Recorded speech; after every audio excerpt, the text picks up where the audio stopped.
No, the broad strategy for the group is based on organic growth in the existing businesses, which will be driven by innovation and customer acquisition.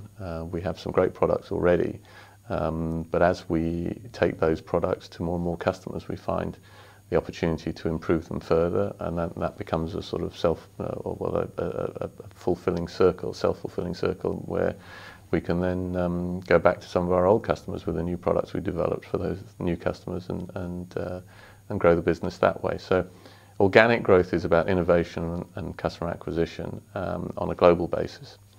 And then the second plank is acquisition. And we haven't made acquisitions in the last 3 or 4 years, but we expect to make some acquisitions going forward, and those will be of similar sorts of businesses, niche products, specialist technologies, international growth potential, that type of thing. That's a very difficult one to call. I think our view is that possibly H2, so the second half of 2012, things might start to pick up a bit. We've seen 1 or 2 of our businesses, which are early indicators of where the world is going, stabilise actually after a bit of a drop-off towards the end of sort of middle of last year.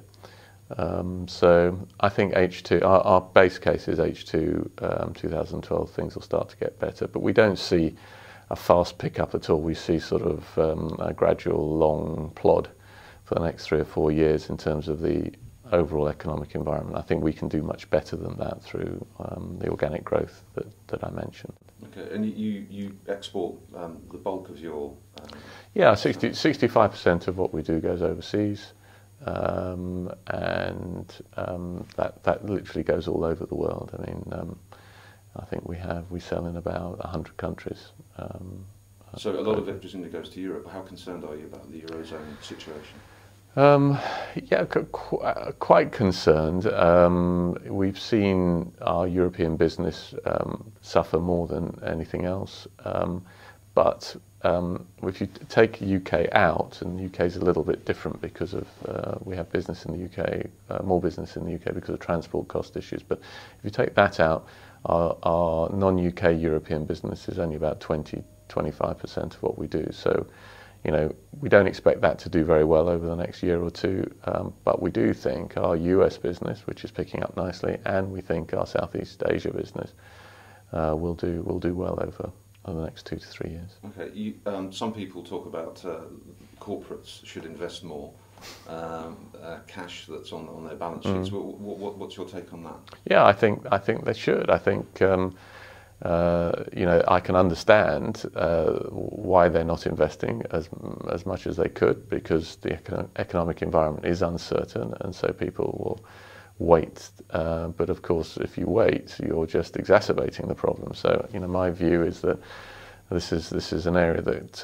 government can step into and provide some incentives for people to invest more, and that will gradually take us out of the sort of depressed economic environment that we have. What sort of incentives would you like to see the government doing? Well, I think there are people who know more about that sort of thing than I do, but certainly you could expect corporation tax breaks on investment, so accelerated depreciation and things like that. We would be, for example, investing a bit more if we felt the economic environment was stronger. So if we were encouraged to make those investments by some sort of tax advantage scheme, then that would be, I think, good for everybody.